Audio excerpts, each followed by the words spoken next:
एक रैली हुआ और उस रैली में क्या क्या बात हुआ देश वालों ने सुना है। लोकतंत्र में हम सब एक दूसरे के साथी ही हैं, हम दुश्मन नहीं हैं। लेकिन कांग्रेस पार्टी की रैली में प्रधानमंत्री का कब्र खोदने के लिए जो बात कही गई और देश भर से कांग्रेस वालों ने अपने लोगों को बुला करके प्रधानमंत्री को मारने के लिए, प्रधानमंत्री को जान से ख़त्म करने के लिए, कब्र खोदने के लिए जो बातें की गई हैं, मैं समझता हूँ कि लोकतंत्र में इससे ज़्यादा और घटिया, इससे ज़्यादा नीचे का स्तर कभी देखने को नहीं मिला है। संसद सत्र चल रहा है। कांग्रेस पार्टी के अध्यक्ष और कांग्रेस पार्टी के नेता प्रतिपक्ष पार्लियामेंट में देश के लोगों से माफ़ी मांगना चाहिए। आप सबको याद होगा 2014 में हमारे एक सांसद निरंजन ज्योति जी ने एक गलत शब्द इस्तेमाल किया था विपक्ष के नेताओं के ऊपर। तुरंत प्रधानमंत्री जी ने उनसे पार्लियामेंट में माफ़ी मांगने के लिए कहा और उन्होंने माफ़ी मांगी थी। लोकतंत्र में भाषा किस स्तर का हो, ये हम सब अच्छी तरह से समझना चाहिए। बीजेपी की ओर से, एनडीए की ओर से कभी भी किसी का नाम लेकर के किसी का माँ पिताजी को या किसी नेता को मौत से घाट उतरने के लिए कभी भी नहीं कहा। वैसे भी हम लोग जितना भी एक दूसरे के विरोधी हो, फिर भी हम विश करते हैं। बीमार होने पर, जन्मदिन या कोई ऐसा अवसर होता है तो हम लोग एक दूसरे के प्रति सम्मान से हम विश करते हैं, हम एक दूसरे को इज्जत देते हैं। राजनीतिक लड़ाई अलग है, लोकतंत्र में राजनीति करने का अधिकार है और एक दूसरे को हम अलग अलग तरीके से क्रिटिसाइज करते हैं, एक दूसरे के विरोध करते हैं, लेकिन कभी भी जान से मारने के लिए कोई ना सोचता है ना बोलता है। ये किस तरीके के मानसिकता है जो विरोधी को जान से मारने के लिए खुलेआम ऐलान करते हैं। देश के प्रधानमंत्री 140 करोड़ भारत के, विश्व के सबसे बड़ा लोकतंत्र भारत देश का प्रधानमंत्री आदरणीय नरेंद्र मोदी जी को दुनिया मानते हैं, देश के लोग मानते हैं, और उसमें कुछ विपक्ष के लोग प्रधानमंत्री को अगर जान से मारने के लिए कहता है तो ये बहुत ही दुखद और अफसोस की बात है। सिर्फ खंडन करने से नहीं होगा।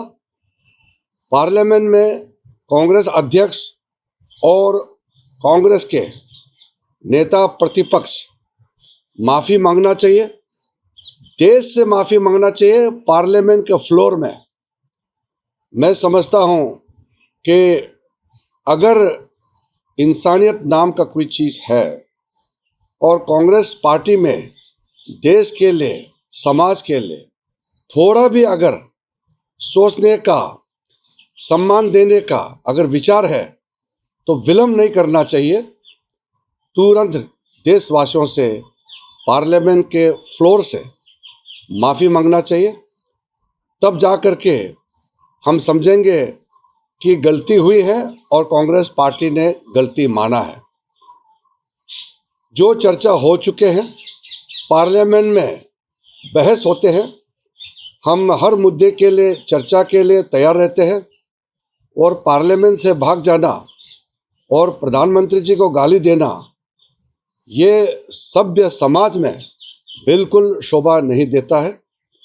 मैं फिर से कहना चाहता हूँ, कांग्रेस अध्यक्ष और कांग्रेस के नेता प्रतिपक्ष दोनों लोकसभा राज्यसभा में देशवासियों से माफ़ी मांगना चाहिए और कभी भी भविष्य में एक दूसरे के प्रति और विशेष करके नेताओं के प्रति इस तरह का भाव नहीं रखना चाहिए। मोदी जी हमेशा शालीनता को आगे रख करके अपने पार्टी के लोगों को भी कहता है कि हम विपक्ष के नेताओं को दुश्मन नहीं मानना चाहिए। हम एक प्रतिद्वंद्वी की तरह, एक राइवल की तरह, हमारा एक ओपोनेंट है, पॉलिटिकल ओपोनेंट है, उस हिसाब से हम देखते हैं।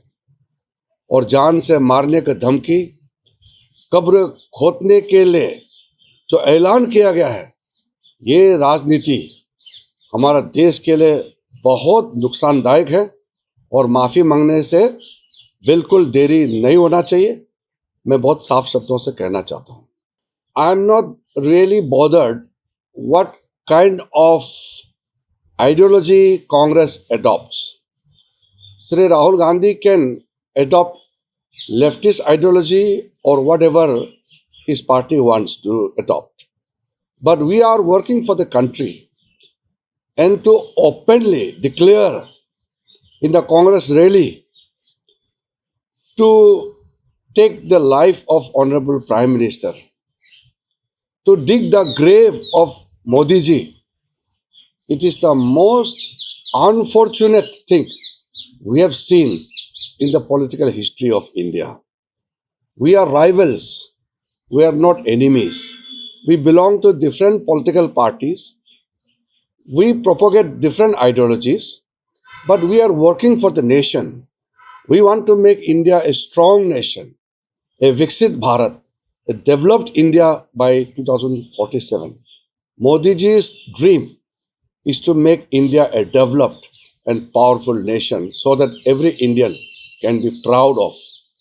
But to openly declare in Congress rally to dig the grave of Honorable Prime Minister Modi ji, it is the most unfortunate and most tragic scene I have ever seen in the history of Indian politics.